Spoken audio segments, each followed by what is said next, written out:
In this video we're going to be looking at Vermeer's A Girl with a Pearl Earring. I'm going to split the video into 3 or 4 parts because it is such a complicated painting.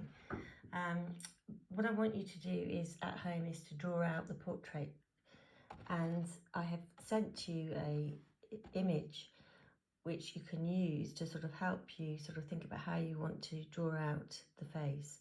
So the basic sort of shapes that I want you to look at are obviously the oval shape of the face and the juxtaposition of the shoulder with the head. So using your guidelines through drawing a very simple cross, looking at the 3/4 view of the head and also the positioning of the eyes, the nose and the mouth, and also her turban, the headdress as well, and her clothing. So all these things need to be really carefully studied before you start painting and really carefully drawn out as well. So your process of doing it is up to you. You may want to do a grid, you may want to enlarge it to the size of your canvas and then trace it. It's totally up to you. But what I would suggest you do is think about the image tonally and to look at where the light and the dark elements fall on the face, so that when you do start painting, you're ready to start thinking about what colours you're going to use and how you're going to mix them. So with the background, I've literally just painted that black, and I'm working for this demo very small because of, as I said, the actual size will hopefully make it easier to paint in a slightly faster manner. It's a complicated painting, there's so much in it. The more you look, the more you see.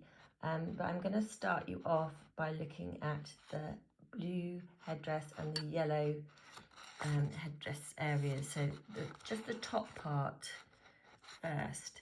So we're going to use in our palette ultramarine blue, black and white. And you're going to mix up 3 different shades of blue.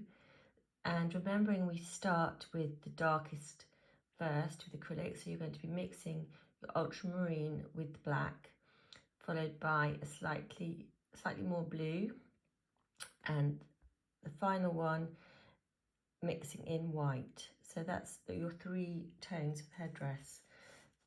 Now, when we look carefully at the painting that Vermeer has made, he has got a very strong light source, and we're going to graduate from the bottom here to the top, using our darkest blue first, mixing in our mid blue and then our lightest blue. So it is a graduation of colour. So the folds themselves will also lend more to sort of creases in terms of darker creases and lighter creases.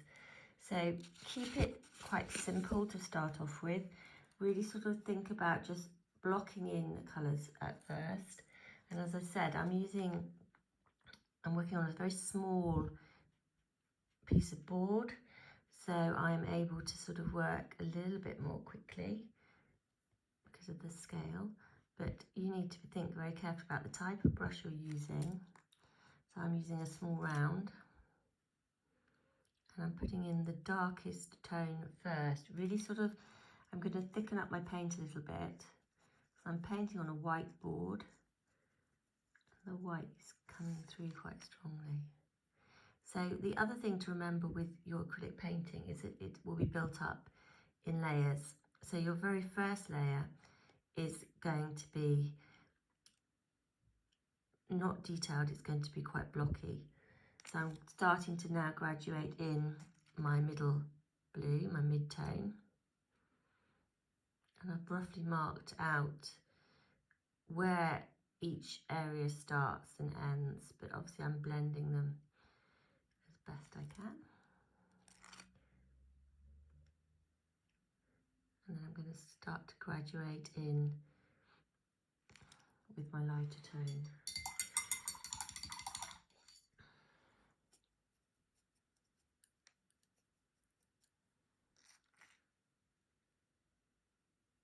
Having the painting right next to you obviously is really important, and it is a matter of looking hard at where these tonal areas fall and sit. And remembering that your first layer is that it's just indicating and showing clearly where things are. So I'm coming in with a much paler blue now, and I'm letting it blend into the mid-tone. The board I'm using makes it's a very smooth surface, so it is making the paint slightly slippy, but in a way I'm getting quite nice brush marks which help me describe the creases and the folds. So obviously I'll be coming back to this. This is just my initial blocking in.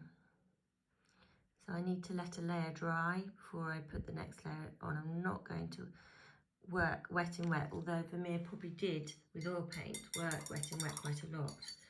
So the other part of the headdress is the yellow part, and I want you to use your yellow ochre for that with a small amount of raw umber mixed in and titanium white. So again, you've got different tones I want you to mix up. So your darkest tone is going to be using the raw umber, yellow ochre mixed together, and you're going to get quite a deep dark brown. Your middle tone is going to be the yellow ochre, and then your lightest tone is going to be yellow ochre mixed with white.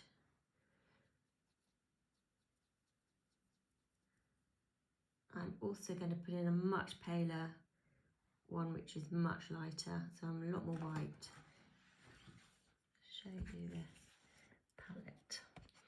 So this is my darkest tone here, which is this one. That's my middle tone, and these are my two lighter tones. So again, I'm going to use a very small brush, and I'm going to start with the darkest folds first.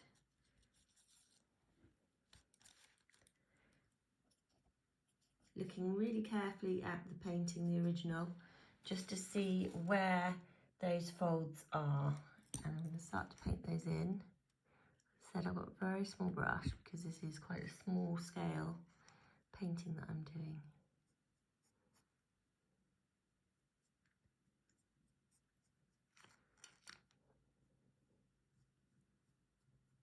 When you look at Vermeer's actual painting, it's quite loosely painted on the fabric, whereas the face is much more tightly painted, much more smoothly painted.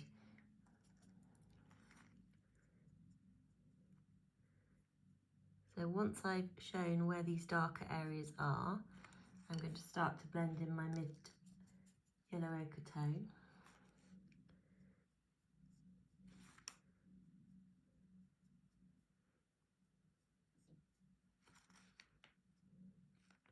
And then from that, my very lightest tones.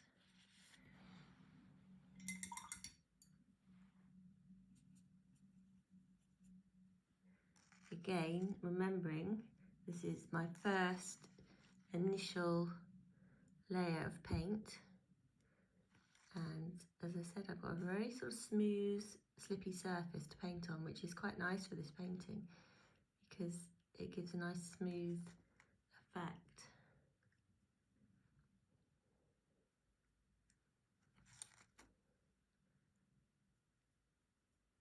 The other areas of the headdress, there's a small amount of blue at the bottom, which I'm going to put in using the same colours I used for the top of the headdress.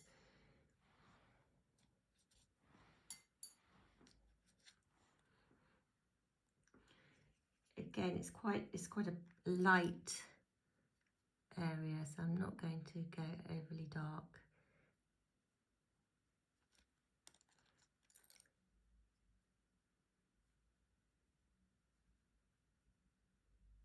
I'm going to let this dry, and I'm going to stop the video, and for the next section we'll be looking at the actual face, so the skin tones.